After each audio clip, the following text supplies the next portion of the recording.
I'm not going to give them a 12-hour countdown to when I blow up their capitals. I'm gonna deploy my ships, and then they're going to attack. I'm not going to deploy my ships and then wait for 6 hours to do my giant laser beam. These aliens have traveled thousands plus millions of light years to get here. And yet, yeah, their ships are just flying around a little faster than an F-16.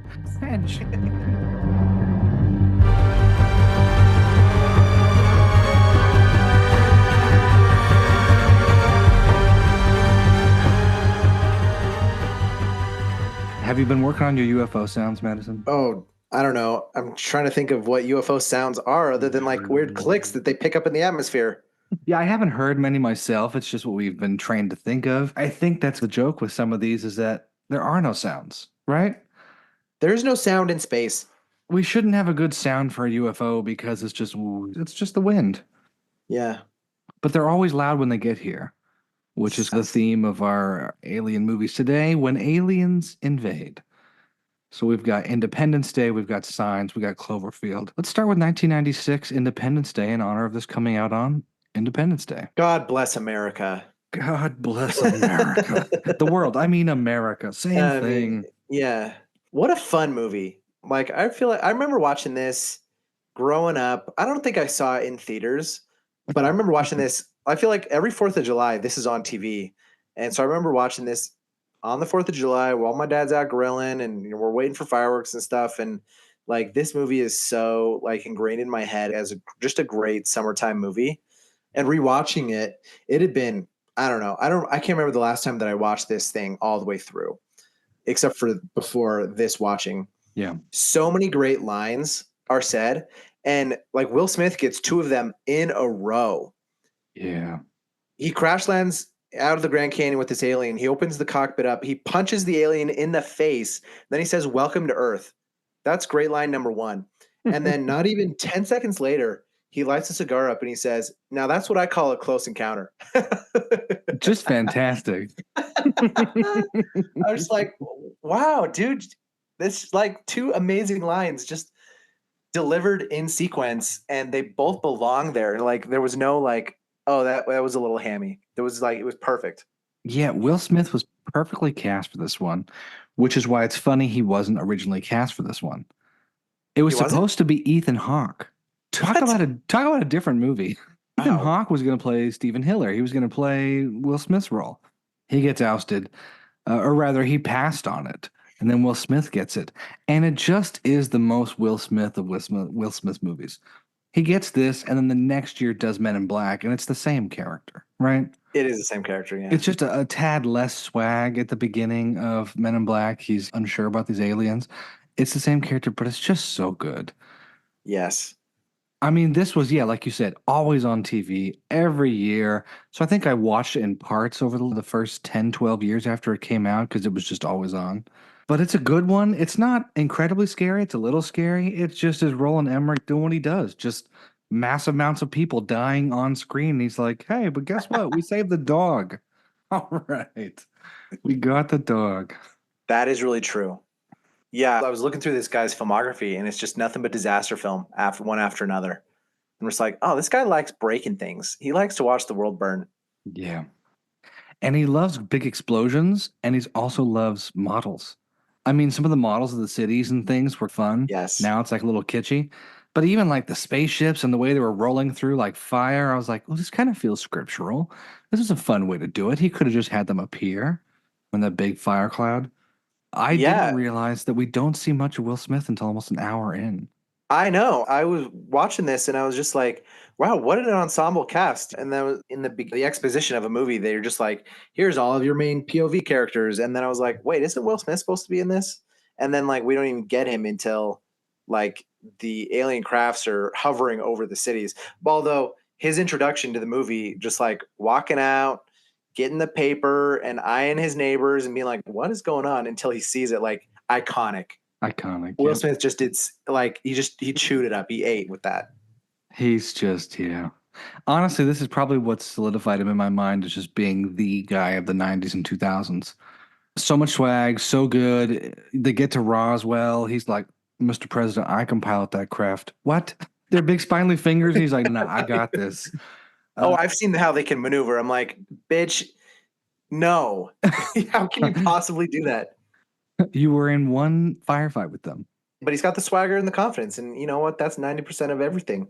That's true. Now, there's an Okay, episode that but we're going to do down the road yes. based on an essay that I wrote all about militainment, which is the military industrial Oh. complex and how it has funded and changed Hollywood, and Can we? Independence Day. Yes. Oh my gosh. That's such a good conversation. This was one of my master's finals, yeah, for one of my classes. Independence Day was one of the biggest budgets that the military had ever set out for movies. Anytime you see a military helicopter, a plane, a truck, a gun, the uniforms, the military has in some way been involved. They specifically for this movie made Roland Emmerich rewrite the script, or sat down with Roland Emmerich and the screenwriters. The screenwriter was Dean Devlin with Roland Emmerich. They made them rewrite this thing like 50 times. And they had to make sure the Americans won, that we had supremacy, and we didn't get our butts kicked too bad. So they wanted to make Wow. sure that the planes were shot down, but like not in embarrassing fashion, just like, oh, they're outpowering us. And they had to make sure that Will Smith, the soldier, was the one to deliver the killing blow on the ship. And they had all these things that had to be done to make the US military look good. Wow. All in the name of Oh my enlistment. gosh. Damn, dude. So we will dig Yeah. into it further, but watching with that lens this time, it's the first time I've seen it since my master's program. I was like, oh my gosh, this is that Okay. movie. Independence Day. Okay. So just some of my gripes. So we've been watching a lot of alien movies, right? Yeah. And so I'm just like, I'm in the sauce with the aliens and the UFOs. And my first gripe about this movie with the aliens is it's not about the aliens, it's about the physics. This UFO comes around, the mothership comes around the moon and then jostles the moon somehow so that the footprints disappear on the moon. Here's the deal. The moon doesn't have an atmosphere. So there's no dust that can be kicked up on the moon. There's no Jocelyn. You can't jostle the moon unless you're making direct contact with it or unless you have like I don't know, a giant gravitational field right next to it. And so that's my first gripe. My second gripe is how slow the aliens moved. Not like their physical forms, but like their plan of action took like 4 days to happen. And I'm like, no, if I'm an alien and I'm invading a place, I'm not going to give them a 12-hour countdown to when I blow up their capitals. I'm gonna deploy my ships and then they're going to attack. I'm not going to deploy my ships and then wait for 6 hours to do my giant laser beam and give my enemy an opportunity. I'm just like, what is happening? So that's my one like screenwriting gripe is that it's so clear that we're trying to give our humans adequate time to prepare to do stuff when I don't think that's how it would happen. I just don't. Yeah, the plot armor was pretty thick at points where you're just like, Oh, so okay, thick. well, I understand the screenwriter. I understand what the screenwriter was trying to do. They really wanted to make a countdown clock literal, but yes, not the best for logic. Also, these aliens have traveled thousands plus millions of light years to get here. And then yet, yeah, their ships are just flying around a little faster than an F-16. And, and also the giant motherships, well, not the motherships, the giant destroyer ships, they're just really slowly moving across the desert. I'm like, okay, at the speed of a 747, why are they able to fly all this distance and then it's just really slow around our gravity? Yeah. I also love that all we get is like two whole scenes of the rest of the world. If we just send out things on the telegraph, like the Americans are going to attack, of course they are, the damn Yanks. And Yes. then everyone at the end has their little Return of the Jedi moment. Yay, cheering Africans with spears as one is crashing into Africa. I'm like, what? And What? then the first shot was like it was in Iraq, and these people are coming out and they have like tents, and I'm like, I think Iraq has actual cities. Yeah, So it the was a little racism too on racist. display was stunning, but it was made in the '90s. Yeah. That was Yeah. back before we had solved racism. Before the Kim Kardashian, no, who was it? Kendall Jenner. The Kendall Jenner Pepsi commercial. You're right. Yep. Well, Um, overall, big fan. yeah, great Signs, movie. total opposite. Total opposite. Not big and bold. It's small and contained. Did you grow up watching Signs? Yeah, I did not see it in the theaters, but I remember watching it on like I don't know DVD or something when it came out with my parents and being freaked the hell out. Yeah, it was scary growing up. It was. The one locked inside the kitchen cabinet or the kitchen pantry. The cornfield scene. I do not want to go in cornfields. That was the most horrifying thing ever. But I have to say, I was doing reading on this before rewatching it this time. I did not realize there's a whole huge swath of people who believe this is not an alien movie. They believe it's a story of demons and devils. What? He's a What? pastor or a preacher, a father. It's about signs. The whole thing is about how he's receiving signs, and there's a purpose to everything, and there's a reason for all of it. It's all connected, it's all God's plan. And people say, it doesn't look like an alien. That's a tall humanoid thing that looks more like a demon. It hides in the shadows, it makes clicks, it can be invisible. It's all about him finding his faith again. And I reject that. This is so obviously an alien movie. Like, I'm sorry, in what cultural context have crop circles been associated with demons? Well, apparently now in brand new Oh, that is Judeo-Christian America, balderdash. recontextualizing everything. Yeah, I'm an M. Night fan of his earlier movies like this. I think they're fun. I don't even think this has like a twist ending as much as it has like a cure at the end. I think it's fun the way he sets it up. Mel Gibson plays a good character, all things being Mel Gibson, whatever. Joaquin Phoenix is great. I think Joaquin Oh Phoenix. yeah. And the Culkin kid. Culkin kid plays great. In addition to, is it Abigail Breslin? No, who's the girl? Yeah. No, I think it's Abigail Breslin, yeah. It is Abigail Breslin. And her water, it's contaminated. Yeah, I'll say that for being a thriller kind of movie, it's pretty funny. There's some really good like editing like sequences where they just it's not just scripted dialogue, but it's where they cut from one thing to another. And like some of the reactions from Joaquin Phoenix are hilarious. Where he's like, "Vamonos, move, children!" when he's watching the thing in the closet, or Yeah. or he's watching the thing and he's trying to explain to Mel Gibson's character what's going on, and he just shuts the door on him, and then he just keeps talking even though he knows he's gone. Yeah. Like it's just so well done, so funny, and it brought heart to a movie that otherwise would just could be really a depressing movie given the context of the family's situation. And especially just the fact that it pulls on all these tropes of like they're wearing tinfoil hats. You don't want the aliens to read your mind. Yeah, some of the bad found footage, like he's watching from wherever that was in South America, and it's Mm-hmm. behind. Could have been just terrifying and depressing the whole way, like you said. But instead, I think M. Night always has a nice way of bringing the human element in there and Mm-hmm. subverting a little bit. Big fan still. I still really like it. I even knowing the twist and the moments where it's going to get scary, it was still scary to watch for me. Yeah. That scene, I remember being a kid and watching that scene when, well, the entire scene when they board in their house and they're like, "Oh, they're in the attic. We got to go to the basement." Oh, Just being freaked out of my mind, yeah. and then having the kid up against the grate and having the hand grab his neck. Oh, I remember just like almost dying as a kid watching that because of how terrifying it was. But then as an adult watching that now, I'm just like, wow, what a great what great blocking, what great editing, like execution. Because you've got your two characters with flashlights scoping around the side of the room, then they pull back, and then you can see that they're going to end up meeting in the middle, and then you've just lost sight of the kid, yeah. and then to see have him there and then to see that hand move all of a sudden is just like it's so well executed, so well done. Yeah, I watched the behind the scenes on this DVD too many times.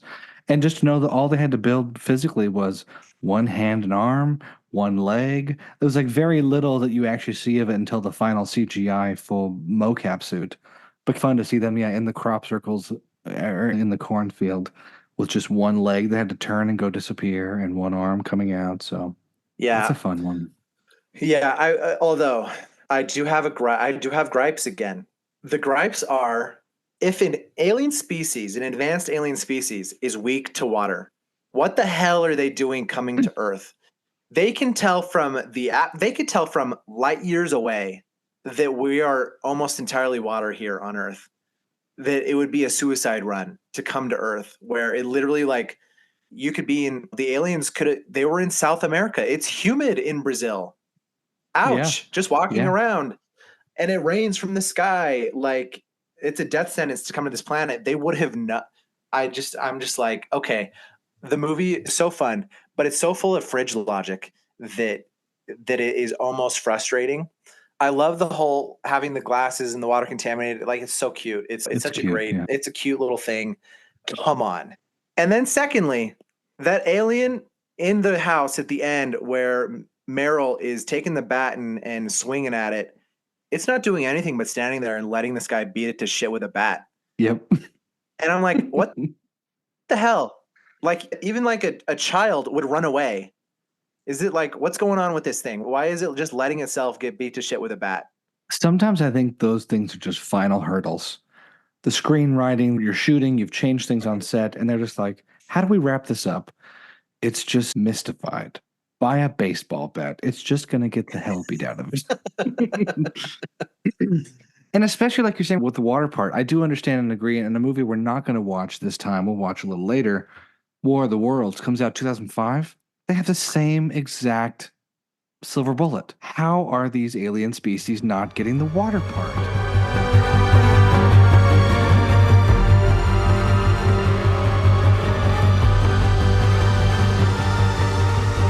We're back after a brief pause because Madison had a UFO encounter himself. Some unidentified flying object hit a power line in my neighborhood and took out my electricity for the rest of the day. Let's just say what it is. Some ETs who were fans of signs did not like the gripes you were bringing to the surface. Because they were way too sensible, and they didn't want to feel bad when they eventually come to Earth and water is their weakness, and they didn't want to be shamed by me for them not moving around when they're getting hit by baseball bats. Yeah, the aliens and signs and War of the Worlds and others should be ashamed of themselves to have all this research done and fly all this way and not know anything about germ theory, Pasteur, fighting, you know? Fighting. It's on them. Childlike movement skills. Yes. Any other thoughts for Signs? Anything else? M. Night delivers a type of movie that leaves you feeling a certain type of way. I like how this one ends. It's nice. It's done. The contained story's wrapped up. Everyone's safe. It's a little return to normalcy, and the idea is maybe these things have all been killed and moved on. Who knows? Or they, whatever, go into hiding unnecessarily. But I think it's nice that he doesn't pull it all the way back to the globe and say, let's go to every single place. Let's cut to news. He keeps it where it's supposed to be, which is the family, Mel Gibson, his kids. That's what's important. And I appreciate that. That is true. It was a really tight movie focused on just them. And there probably is not a sequel in the works of Signs Resurgence. No. They come back with waterproof bodysuits next time. Thank heavens. Thank heavens. Now let's talk about another tight story that did get some weird pseudo sequels. Cloverfield. Yeah, okay. So I had never seen this movie before I watched it for this recording. I remember seeing trailers for it. I remember hearing hype for it, and so like I kind of knew what I was in for when I watched the movie. In terms of it was like kind of a spoof on like Godzilla in the city, and I knew that it was a shaky found footage type of film. And I know that I had heard that like a lot of people had gotten like sick in the movie theater for like motion sickness and stuff. This movie was a ride. That's a word. That's a word I use. Yeah, I watched it on my laptop in my backyard underneath my beautiful lights in the summer evening. It was beautiful. I couldn't imagine watching this in a movie theater. Like it would be so intense. I know, I liked it. I really liked it. I mean, let's go back in time for a second. The first trailer for this movie dropped in Transformers, the previews before Transformers 2007 or 2006. I just remember being so viscerally affected by this movie, blew me away. The trailer, the teaser had the party with the shaken footage, and then it goes outside and it has the Statue of Liberty head crashing through the street. And I just remember as a kid being like, what the hell are we about to watch? And also, they didn't have a title then. So when the trailer dropped, it was like, movie coming 2008. Okay, and that's all we were kind of left with. And I remember wishing so badly for it to be a Godzilla movie, and instead being Cloverfield, which was great. But I remember as, being let down, it was not a real Godzilla movie. Now, having watched it, I'm like, oh, it's better that it wasn't. It is better that it wasn't. Yeah. It was scary. It was unknown the whole time. We only get little glimpses, but it's action packed. I think it's a Sorry. fantastic movie. Yeah. Fantastic movie. Collie. Collie. Be quiet. Ugh. I don't know if I'll ever own a dog. I'm not going to be. Yeah. So this one I feel like was a little alien adjacent, Yeah. right? Because if you pay attention in the final scene where the guy and the girl are in the Coney Island Ferris wheel and they turn the camera out to the beach, like you can see a split second of something coming out of the atmosphere and falling in the water. And so there is some like, oh, this thing came from space, obviously. Mhm. But at no point during the movie is it like, oh, this is an alien. Like where this thing came from is never the issue. The issue is always, oh, it's destroying the hell out of New York City. Yeah, it's interesting because this one was really kept under wraps for a long time. I mean, I know some of the trivia is that the stars who thought it was a certain type of movie were completely surprised on set. Like Lizzie Kaplan thought it was rom-com. They were kind of given some dummy scripts with just their scenes and sides. So it was definitely a good big secret and directed by our boy Matt Reeves, known for our Planet of the Apes movies and Planet of the Batman and Apes. otherwise.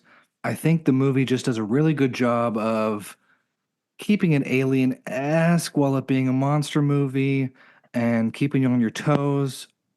It's shaky, it's scary the whole time. This is probably the scariest generally of the three. I think Signs has more scary moments, but this, I think the whole time I was a little like sweaty palms. No, it's like it's visceral because I think the idea of the found footage is really it's like a great plot device and a great medium to tell your story, even if it comes at the expense of like a user experience, because we're so used to having a little bit more clean and steady shots. Yeah. But it puts us on the ground with these characters as they're running through New York trying to escape the monster, and I think it's to great effect, honestly. And the whole, it does the J. Abrams mystery box thing really well, where Mhm. it hides the monster, and there's almost, I mean, we get some pretty good views of it at some point in the movie, but we don't get like a Godzilla hugging the tower shot where it's just like, oh, this is clearly who the monster is. And so the mystery box feature to this, I think, lent itself really well to the thriller slash horror version of the movie. Yeah, it's interesting because I think the scariest part that we have, or the most face to face with the monster we get, is when TJ Miller, HUD, who's holding the camera, gets eaten by the monster, right? He gets his bottom half ripped off. And outside of like Roland Emmerich, where it's from a wide angle lens, okay, explosion, things are rolling, cars are just crashing people, whatever else. This is like, no, from the cameraman's angle, the monster just bit your arms off, your legs off. And it just plays differently from like a Jurassic Park or any of these other movies where a xenomorph, an alien kind of gets up on your face. It just feels different. And I think it really sells the reality of it all and the what would happen if an alien crash landed or a monster in New York City. Here you go. The idea that you got to get off the island with helicopter or else everything's going to get taken down. And then there's helicopters that are whopped out of the air. It's a good one. For anyone who hasn't seen it, I think make the effort, pay the rental fee, watch this right now. Agreed. It was definitely worth the watch. And even though 10 Cloverfield Lane had nothing to do with this movie, it was not a sequel.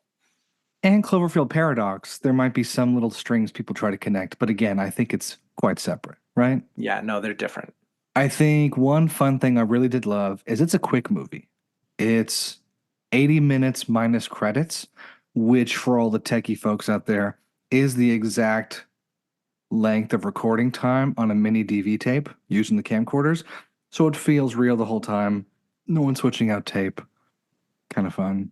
Does it make you want to watch more monster movies or more alien movies? The Venn diagram between alien movies and monster movies, like they certainly overlap. Like this feels more like a kaiju film Yeah. to me than an alien movie, even though it certainly is an alien movie because the thing came out of the sky.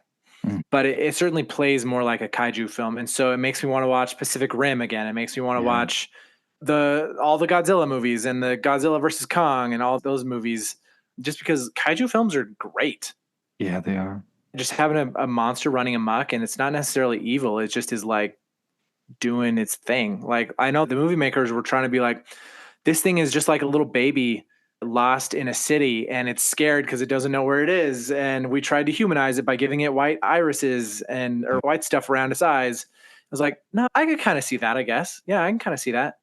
In terms of like, does it make me, I want to watch more like alien movies. So I'm excited that the next one we're going to be doing is going to be like the Ripley and the Alien and Aliens and the Xenomorph, to kind of get back to that, the bread and butter of like Space Marines versus aliens and kind of that horror element. That's going to be exciting. The real alien movies. Yeah, I think by the time we get to our 5th episode, which is Arrival, Contact, and X-Files, we're really going to be just knee deep in aliens, self-editing. Whereas I'm with you here of Independence Day was definitely aliens. Sign was definitely aliens. Cloverfield less so, but it was a fun watch. Maybe we'll have to wrap up into a kaiju series for the fall or something. But people like alien movies, they'll like Cloverfield. How did you, one last thing before we wrap it up. How did you feel about the footage being interspersed with the cheating and the other storyline? I thought that was a smart move, because it makes sense kind of that they're recording over something that was already recorded on this tape. And having a story about a monster loose in New York without having a human story at the base would be hard. It would be hard to sell it and make us care about it. But the fact that the story was kind of bookended by, this guy has been in love with his friend for a long time. They finally hit it off, but he's moving to Japan or whatever. And then he's got to find her in the city throughout all this stuff. And then it kind of, the breaks in the tape where it flashes back to their day on Coney Island, I feel like it was a good break from the intensity of the story. And it serves as a reminder of like, this guy like is in love with this girl. This is his one-armed man. This is like his thing. He's got to go find her. I felt at first it felt a little gimmicky to me. I'm like, oh no, budget issues. Take a camcorder onto a subway in New York and go find your way around. But as the movie went on, it was a fun way to humanize the story because you don't have as much time to cut, sit, discuss. Where a Godzilla movie or other kaiju movies you do of kind of the monster goes underwater for a little while. It was monsters in the city down the street the whole time. So it was, I think, I agree with you. A fun way to kind of keep it more human. And it's just a simple story about a guy who falls in love with a friend and maybe he's cheating on his partner. And then a monster attacks. Can't we all relate? Can't we all relate to that story? We all relate. And then Aisley Kaplan blows up in the middle of it. Woof. That was a scary scene. That was a scary scene. Also, the little mini monster ones, the mini spiders or whatever, those were also terrifying. Yeah, they were terrifying. Subway. It definitely made me think about my emergency preparedness kit, and if I had anything that would help alien or monster invasion, maybe we'll have to develop one of those. That'll be the wrap up our final episode of here's your alien preparedness kit. What would you need? Be a good idea. Not money, because I don't think they care about money, but maybe some squirt guns, maybe some water guns. There you go. Do you carry some salmonella in a little bottle? That's a terrible idea. Here's some raw chicken. Do you guys want some raw chicken? Have you ever had a European disease? No. Let me spit in your mouth, alien. Oh, chicken pox is what they need. Folks, purify your water or don't. Stay clean and tune in next week for another episode of Aliens in America, as well as more interviews. And hope you have a good rest of your 4th of July.